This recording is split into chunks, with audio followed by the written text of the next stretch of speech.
राधे राधे। कैसे हैं आप लोग? ईश्वर कृपा से आप सब अच्छे होंगे। ईश्वर सब पे कृपा बनाए रखे, सबका कल्याण करे। आज हम बताने जा रहे हैं गौ माता की महिमा। गौ माता की महिमा के बारे में गोपाष्टमी के उपलक्ष्य में हम आपको गौ माता की महिमा बताने जा रहे हैं। जो जो लोग गौ माता के बारे में नहीं जानते, वो गौ माता के बारे में कुछ भी नहीं जानते, उनका उनको अवश्य जानना चाहिए कि गौ माता हमारे लिए क्या है। गौ माता हमें धन, दूध आदि सब देती हैं और कहा जाता है कि 7 चक्रों का भी भेदन करती है हमारी गौ माता।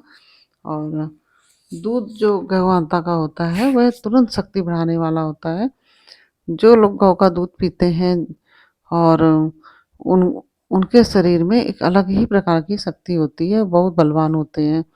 और गौ माता का को दिया गया अन्न सोम रस बन जाता है। अगर आप यदि गौ माता को कोई अन्न, चारा आदि खिलाते हैं, वह सोम रस बन जाता है। वह दुग्ध के रूप में हमें अमृत के समान प्राप्त होता है, जिससे कि और जो गाय गाय को आप अन्न आदि खिलाते हैं, उससे जो दुग्ध होता है, उससे हम देवताओं का पूजन इत्यादि करते हैं। इससे देवता सभी प्रसन्न हो जाते हैं। और जो व्यक्ति गाय का 6 महीने भी दूध पी ले तो उसका मन बहुत बलवान हो जाता है। उसका शरीर, तन, मन सब बहुत ही ज़्यादा बलवान हो जाता है। और जो कहा जाता है कि गौ माता की सेवा से जो विधाता के लेख भी मिटाए जा सकते हैं। जैसे अगर हमारे जीवन में कोई समस्या है या कुछ है, अगर हम गौ माता की सेवा करते हैं तो उससे वह समस्या का समाधान गौ माता की सेवा से हो जाता है। और जो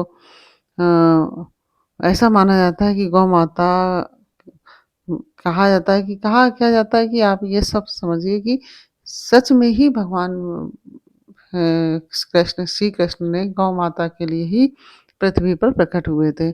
और भगवान जिसके लिए धरती पर प्रकट होते हैं, वो क्या कोई दुर्लभ चीज ही है ना? दुर्लभ जीव है, दुर्लभ कोई है, तभी तो भगवान प्रकट हुए हैं ना। गौ माता के लिए ही भगवान कितनी दुर्लभ है माता, गौ माता, ये समझ लीजिए आप। गौ माता की सेवा भी बहुत दुर्लभ है, क्योंकि गौ माता की सेवा से संपूर्ण समस्याओं का समाधान होता है। और भगवान श्री कृष्ण भी गौ माता की बहुत सेवा किया करते थे।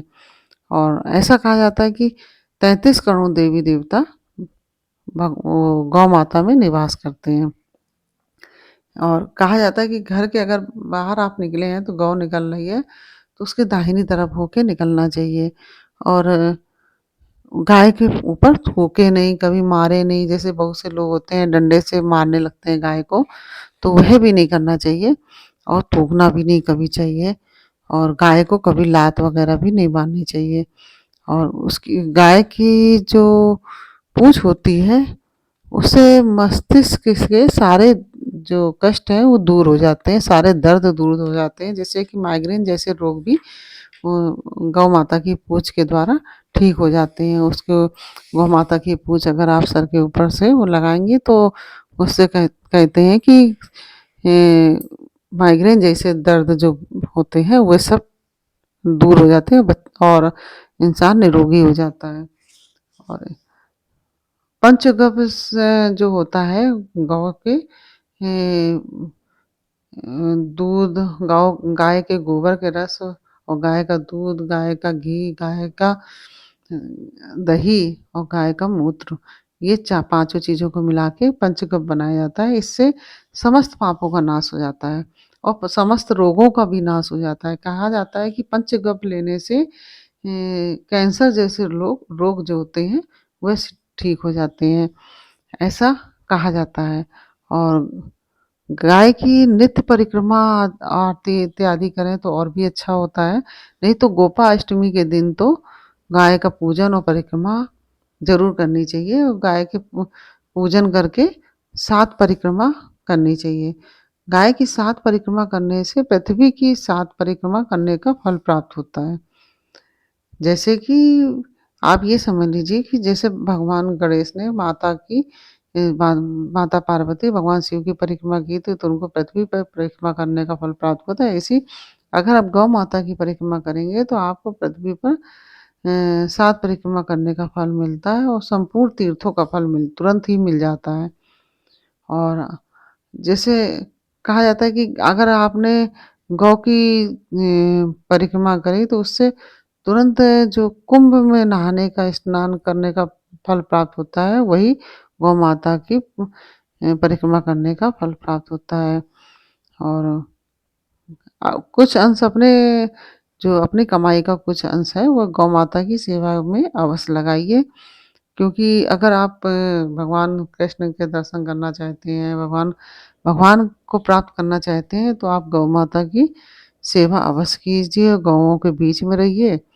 और जो लोग, कहा जाता है कि जो लोग कसाईयों से गौ को बचाते हैं, कहा क्या मतलब, तो बचाना ही चाहिए, गौ माता की हमेशा रक्षा करनी चाहिए। हमारे ग्रंथों में भी लिखा है कि जो लोग कसाईयों से बचाते हैं, गौ माता की रक्षा करते हैं, उन्हें स्वयं भगवान की कृपा प्राप्त होती है, महादेव की कृपा प्राप्त होती है, भगवान गोविंद की कृपा प्राप्त होती है। और गौ माता को आप गौ मत समझिए, उनको वो एक चलता फिरता तीर्थ समझिए उनको, क्योंकि गौ माता एक चलता फिरता तीर्थ है, ये समझ लीजिए आप। और भगवान जो है, गौ को गोबर से जो हवन इत्यादि किया जाता है, और वो जो गाय के गोबर से कंडे बनाए जाते हैं, उससे हवन इत्यादि किया जाता है, तो उससे भी भगवान अति प्रसन्न होते हैं। और जब गाय के गोबर से आंगन को लीपा जाता है या रसोई को लीपा जाता है और फिर भोजन तैयार किया जाता है, तो ऐसे भोजन को प्राप्त करने के लिए कहते हैं कि भगवान और पितर दोनों, देवता और पितर दोनों ही ऐसी भोजन की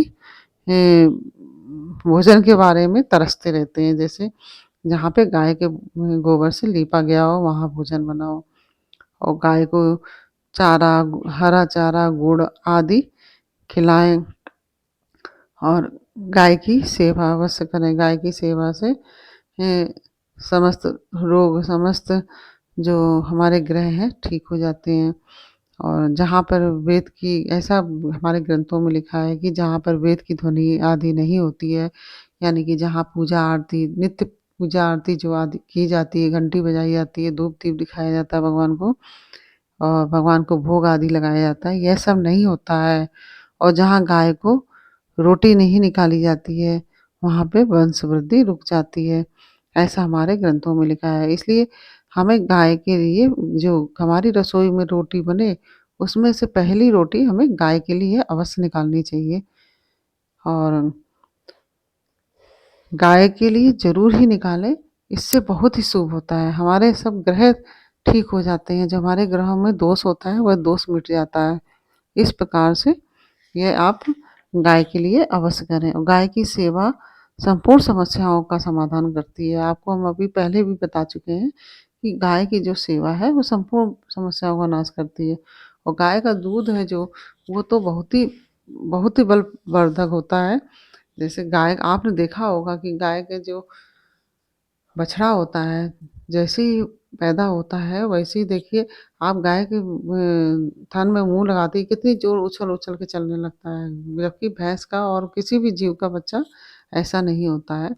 और वो उसमें गाय के दूध में इतनी ताकत है, जैसे बछड़ा उछल-उछल के चलने लगता है, बलवर्धक हो जाता है, और उसके शरीर में इतना बल आ जाता है, ऐसे ही मनुष्य के शरीर में भी गाय के दूध पीने से बल आता है। गाय का दूध, घी, दही, मक्खन जो भी आप खाएँ, उससे उतनी ही शक्ति प्राप्त होती है, और बहुत ही बलवान होता है। गाय हमारी माता है, हम माँ के रूप में उनको संबोधित करते हैं।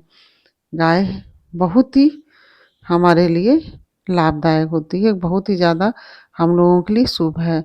गाय, हम लोग जैसे गाय की हम सेवा करते हैं, चारा इत्यादि खिलाते हैं, तो उससे गौ माता हमें आशीर्वाद देती है। और कहते हैं कि गाय के गोबर से जो अग्यारी इत्यादि दी जाती है, हवन किया जाता है, उससे सभी देवता तृप्त होते हैं, सभी देवता प्रसन्न होते हैं। गाय के गोबर से अगर आपने आहुति दी है हवन में, तो उससे सभी देवताओं को तृप्ति प्राप्त होती है। गाय के दूध से ही भगवान शंकर, भगवान विष्णु सभी को स्नान आदि कराया जाता है, और पंचामृत वगैरह सब गाय के दूध से ही बनाया जाता है, और भगवान को भी गाय का दूध ही बहुत पसंद है और बहुत ही प्रसन्न होते हैं भगवान गाय के दूध। अगर आप गाय के दूध से बनी चीज़ें भगवान को भोग लगाते हैं। तो इस तरह से गाय की ये महिमा है। इस गाय की महिमा का हमने आपको वर्णन करके सुनाया। आप को कैसा लगा ये हमें अवश्य बताइए। अगर अच्छा लगा हो तो आप वीडियो को लाइक शेयर अवश्य कर दीजिए। और यदि आपने हमारे चैनल को सब्सक्राइब नहीं किया है तो प्लीज़ हमारे चैनल को सब्सक्राइब कर दीजिए और बेल आइकन बटन अवश्य दबा दीजिए, जिससे कि हमारे आने वाले सारे वीडियोस आपको प्राप्त हो सकें। फिर मिलते हैं आपसे अगले वीडियो में एक नई जानकारी, एक नई कहानी के साथ। तब तक के लिए राधे राधे।